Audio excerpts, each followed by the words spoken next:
Transactional Analysis by Dr. Eric Berne.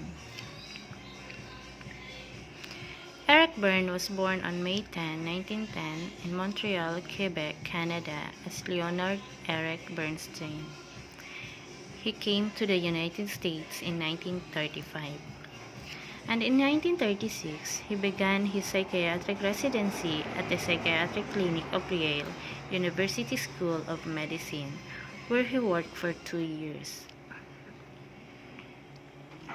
Around 1938 to 1939, Berne became an American citizen and shortened his name Eric Leonard Bernstein to Eric Berne.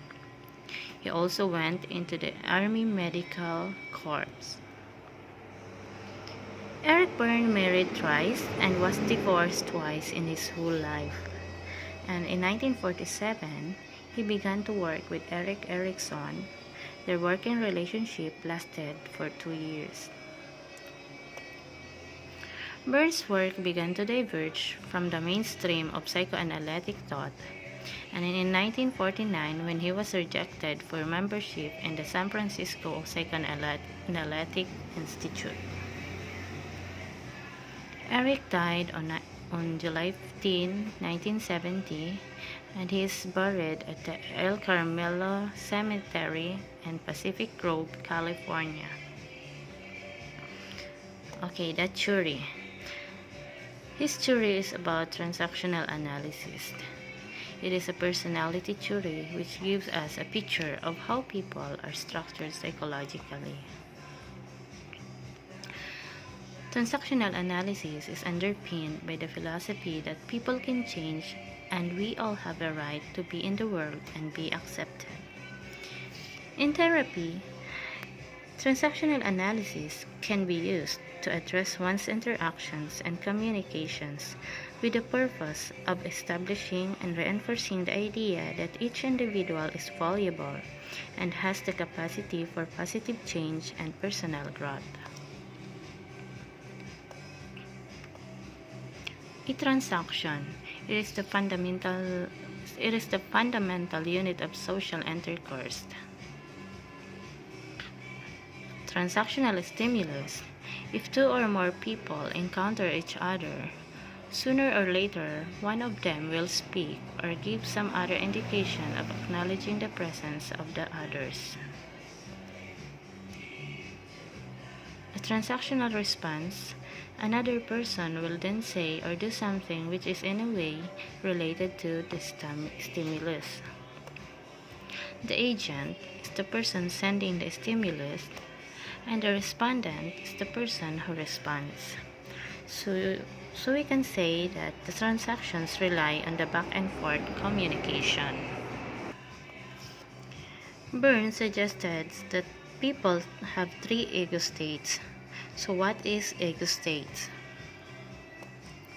Ego state is a consistent pattern of feeling and experience directly related to corresponding consistent pattern of behavior.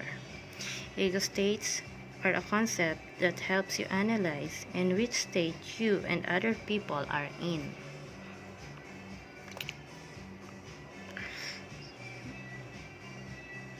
The 3 ego states that Berne suggested are the following: the parent, the adult, and the child. The parent. This is a set of feelings, thinking, and behavior that we have copied from our parents and significant others. The significant others are like teachers, older people, neighbors, relatives. Examples: never talk to strangers. Remember to say please and thank you. Do not play with matches. And as a teacher, I can say that I am in parent ego state because I have the authority. There are 2 types of parent ego. First is the nurturing parent ego, nurturing behavior, very caring, very compromising, loving, sympathetic, asking, forgiving. The next one is critical parent ego, a punishing personality, criticize, prejudice, finds fault, disapproves. The next ego state is the child ego state. It is a set of behaviors, thoughts, and feelings which are replayed from our own childhood.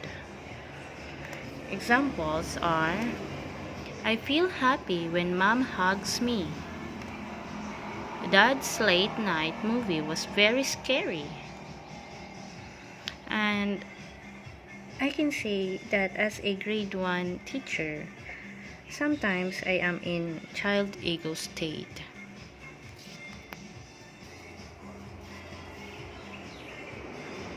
And the last state is the adult ego state.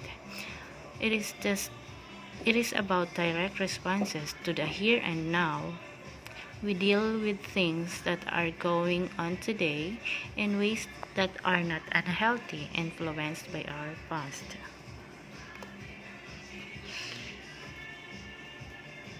Examples here is I see that Susie's house was burnt down. Mom was right. I should not play with matches. Adult state is the final state.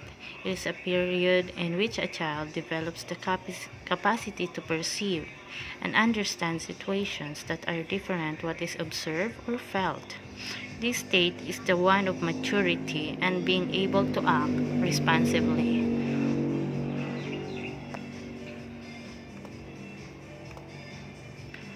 The transactional analysis approach.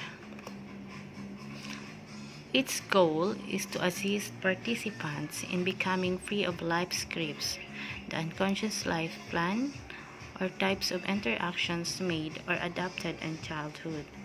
And games, these are the series of strokes or exchanges that end with a negative payoff, as they interact with others to challenge themselves and re-examining early decisions or the way we think and behave, make new ones based on awareness.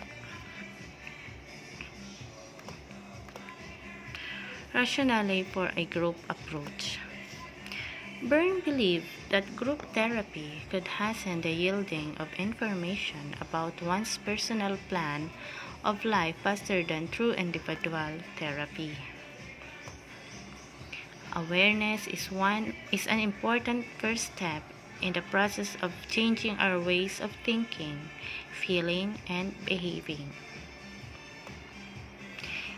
And we are in charge of what we do, of the ways in which we think, and how we feel.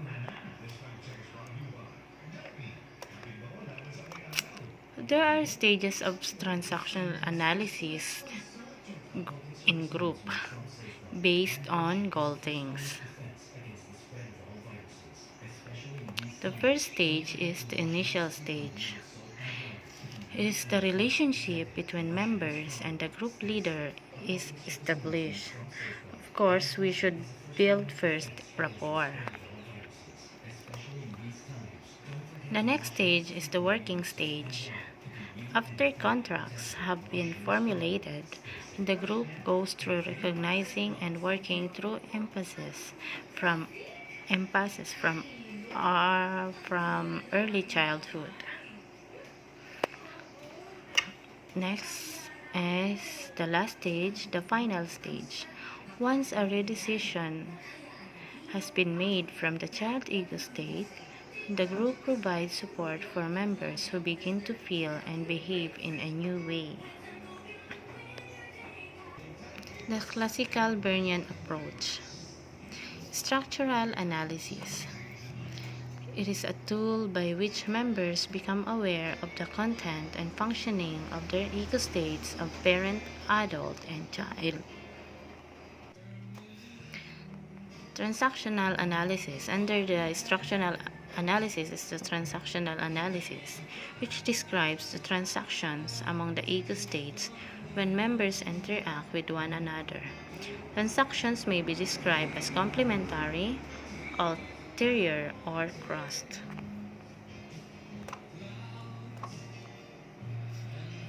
Next, next is the game analysis. It investigates defense strategies and gimmicks people use to prevent intimacy and manipulate others in order to get what they want. And the last one is the life script analysis. Refers to the part of the therapy which is devoted to identifying the life pattern of a person and involves both transactional and game analysis.